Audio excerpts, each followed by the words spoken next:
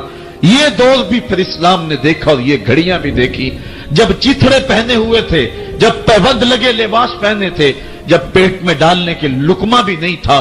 اللہ کا دین اس وقت بھی غالب تھا. اور جب گلیوں کے اندر ریشم بکھرا ہوا ہوتا تھا، کوئی اٹھانے والا نہیں تھا، دین اس وقت بھی غالب تھا. دین کا غالب ہونا یا نہ ہونا، اس کا تعلق جو ہے وہ مال و دولت سے نہیں ہے. اقبال کہتا ہے کہ زوال بندائے مومن کا بے زری سے نہیں، مومن کا زوال بے زری سے نہیں ہے بلکہ اس کا سبب کوئی اور ہے. وہ سبب ڈھونڈنا ہے کہ ہم دنیا میں رسوا ہو کے کیوں رہ گئے، ہم زمانے کے سامنے تماشا کیوں بن کے رہ گئے. آج نبی کی امت پوری کائنات میں رسوا ہو کے کیوں رہ گئی. آج ہمارا تماشا دیکھا جا رہا ہے. آج بھوکے کتوں کو ہماری بےشمار بہنوں کے اوپر چھوڑا جا رہا ہے اور اس کا تماشا دیکھا جا رہا ہے. کیا ہم نے یہ دن بھی دیکھنے تھے؟ ہم نے سراغ لگانا ہے. دولت کی قلت اور کثرت یہ ثانوی چیزیں ہیں. ہم نے تاریخ میں دیکھا ہے ہم کبھی مالی طور پہ کمزور تھے، رسوا نہیں ہوئے. اور ایک روایت حضرت سلیمان بن سرد رضی اللہ تعالی عنہ سے مروی ہے. کہتے ہیں کنت جالسا مع النبی صلی اللہ علیہ وآلہ وسلم، میں حضور علیہ السلام کی مجلس میں بیٹھا ہوا تھا. دو لوگ تھے، وہ آپس میں الجھ رہے تھے. ان میں سے ایک شخص کا چہرہ غصے سے سرخ ہو گیا، رگیں پھولی ہوئی تھی اور ایک دوسرے کے لیے سب و شتم کا ماحول پیدا ہو گیا تھا. اللہ کے رسول صلی اللہ علیہ وآلہ وسلم نے ارشاد فرمایا میں ایسا کلمہ جانتا ہوں کہ اگر یہ کلمہ پڑھ لیں تو ان کا یہ غصہ زائل ہو جائے گا، ان کی جو کیفیت ختم ہو جائے گی. اور وہ کیا ہے؟ اعوذ باللہ من الشیطان الرجیم. یہ پڑھ لیں تو جو ان کے اندر ہے وہ چلا جائے گا. تو لوگوں نے اس شخص کو کہا جس کی رگیں پھولی ہوئی تھی اور غصے سے اس کا چہرہ سرخ ہوا جا رہا تھا کہ تعوذ پڑھو، اعوذ باللہ من الشیطان الرجیم پڑھو. اور یہ اللہ تعالیٰ نے قرآن مجید میں ارشاد فرمایا ہے کہ جب غصے سے انسان بے قابو ہو جائے تو اس کو چاہیے کہ وہ اپنے غصے سے باہر نکلنے کے لیے تعوذ پڑھے. ایک روایت میں ہے اللہ کے محبوب نے ارشاد فرمایا تم میں سے اگر کوئی شخص غصے میں آئے تو وہ خاموش ہو جائے، تو خاموشی سے غصے کا لیول نیچے آنا شروع ہو جائے گا. اور ایک روایت میں ارشاد فرمایا جب تم میں سے کوئی شخص غصے میں ہو تو وہ کھڑا ہوا ہو تو وہ بیٹھ جائے، اور اگر اس کا غصہ اس سے زائل ہو گیا تو ٹھیک، ورنہ لیٹ جائے. یعنی اگر وہ کھڑا ہو تو بیٹھ جائے، اور اگر بیٹھنے کے باوجود بھی غصہ ختم نہیں ہونے پا رہا تو لیٹ جائے، خاموش ہو جائے، تعوذ پڑھے اور بیٹھ جائے یا پھر لیٹ جائے. تو یہ چار صورتیں غصے کو کم کر دیتے ہیں. تو غصے کو نافذ کرنے کی بجائے کوشش کرنی چاہیے کہ غصہ جو ہے وہ فروغ ہو جائے، چونکہ غصے میں انسان ایسے امور کر لیتا ہے کہ بعد میں اس کو سخت پچھتاوا ہوتا ہے. تو ایک شخص نے حضور سے کہا کہ حضور مجھے کوئی وصیت کیجئے. حضور نے اسے ارشاد فرمایا کہ تو غصہ نہ کیا کر. اس نے پھر کہا مجھے وصیت کیجئے، تو آقا کریم نے پھر فرمایا غصہ نہ کیجئے. اس نے پھر کہا، یہ بات ایک بار نہیں، اس نے کئی بار حضور سے پوچھی. وہ کوئی اور وصیت طلب کرنا چاہ رہا تھا کہ یہ تو ٹھیک ہے کچھ اور وصیت بھی کیجئے. اس سے ایک تو اس شخص کی ذاتی صورتحال ایسی ہوگی، اور دوسری یہ ہے کہ اس نصیحت کی اہمیت کے پیش نظر کہ غصہ جب انسان کو آتا ہے تو وہ مغلوب ہو جاتا ہے اور بہت غلط فیصلے کر بیٹھتا ہے. اس لیے بار بار ایک نصیحت پر تاکید کرنا اور اس کا تکرار کرنا اس امر کی طرف توجہ دلاتا ہے کہ ہمیں معاملات کے اندر بہت معتدل رہنے کی ضرورت ہوتی ہے. جو شخص غصے کو نافذ کرنے کی طاقت رکھتا ہے، ایک تو ہوتا ہے کہ بندہ غصے سے خود اپنے آپ کو بے چین کرے گا لیکن اپنے غصے کو نافذ نہیں کر سکتا، غصہ نکال نہیں سکتا، خود پیچ و تاب کھائے گا. لیکن یہ وہ شخص ہے جو غصے کو نافذ کر سکتا تھا، اس کے پاس طاقت تھی، لیکن اس نے اس کے باوجود غصے کو ضبط کیا۔ حضور علیہ السلام نے ارشاد فرمایا قیامت کے دن اللہ تعالیٰ لوگوں کے سامنے اسے بلائے گا تو اللہ تعالیٰ اسے اختیار دے گا کہ جنت کی حوروں میں سے جس کے ساتھ تم نکاح کرنا چاہتے ہو، جس کے ساتھ تم رہنا چاہتے ہو، تمہیں اس کا اختیار دیا گیا ہے، اس لیے کہ تم نے اپنے غصے کو ضبط کیا، اس کو نافذ کرنے کی طاقت کے۔ یہ بھی ہوتا ہے کہ کسی کو کسی عمل خیر کی توفیق ہو جاتی ہے تو وہ اس پر اللہ کا شکر کرنے کی بجائے دوسرے لوگوں کو جو فی الحال اس توفیق سے محروم ہیں حقارت کی نظر سے دیکھنا شروع کر دیتا ہے۔ بعض اوقات کسی کو نماز پڑھنے کی توفیق مل گئی تو وہ بے نمازیوں کو حقارت کی نظر سے دیکھنا شروع کر دیتا ہے، تو یہ اس کے عمل کا عجب اس کے عمل کو برباد کر دیتا ہے۔ اگر اللہ نے آپ کو خیر کی توفیق عطا کی تو آپ ان لوگوں کو خیر کی طرف لانے کی کوشش میں لگ جائیں جو خیر کی راہ پہ نہیں ہیں۔ بے نمازیوں کو نماز کا عادی بنانے کے لیے آپ کی جد و جہد شروع ہو جانی چاہیے کہ یہ خیر مجھے نصیب ہوا تو اس کو بھی نصیب ہو جائے، نہ یہ کہ آپ کسی کو حقارت کی نظر سے دیکھیں اور خود پسندی کے مرض میں مبتلا ہو جائیں کہ دیکھو میں نمازی ہوں اور میرے پاس یہ ہے اور فلاں کے پاس یہ نہیں ہے۔ تو اس پر اللہ کا شکر ادا ضرور کیجئے کہ اللہ نے مجھے توفیق عطا کی، لیکن کسی کو حقیر جاننے کی بجائے اس کو خیر کی راہ پہ لانے کی کوشش کریں، تو یہ آپ کے صالح اعمال کی قبولیت کا ذریعہ بن جائے گا۔ نہیں تو اگر ریا شامل ہو گئی تو عمل برباد، اگر تکبر آ گیا تو اللہ کو تو پسند ہی نہیں ہے، اگر عجب پیدا ہو گیا تو عمل کا نتیجہ آپ کو نصیب بھی نہیں ہو سکے گا۔ اس لیے عمل خالص ہو، صرف رضائے الہی کے لیے ہو، وہ عمل مرد نے کیا ہے یا عورت نے کیا ہے اس سے غرض نہیں ہے، شرط ہے کہ ایمان کے ساتھ اس نے صالح اعمال کا ذخیرہ جمع کیا ہے تو اس کو اللہ تعالیٰ جل شانہ ستھری، پاکیزہ، مطمئن اور خوبصورت زندگی عطا کرتا۔ اب وہ خوبصورت زندگی حیات طیبہ کیا ہے تو سنیے، حضرت سعید بن جبیر رضی اللہ تعالیٰ عنہ فرماتے ہیں کہ حیات طیبہ سے مراد الرزق الحلال ہے۔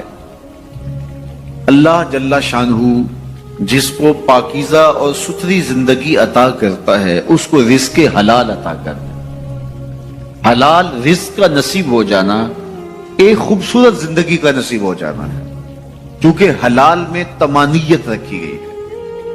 ایک شخص جتنا بھی حرام رزق اکٹھا کر لے اس کو اس سے تمانیت باطن، سرور باطن نصیب نہیں ہو سکتا، اس کے اندر اطمینان اور قرار نہیں آ سکتا، کیونکہ حرام میں یہ ہے ہی نہیں۔ تو حلال تھوڑا بھی مل جائے لیکن وہ حلال وہ باطن کی تمانیت کا سبب ہے، اندر کی روشنی کا ذریعہ ہے، اور ایک سرشار، مطمئن، خوبصورت اور خوشگوار زندگی کی ضمانت ہوتی ہے رزق حلال۔ اللہ ہم سب کو اپنی جناب سے رزق حلال ہی نصیب کرے، اور اگر ہم سچے دل سے یہ عہد کر لیتے ہیں کہ اللہ ساری زندگی تو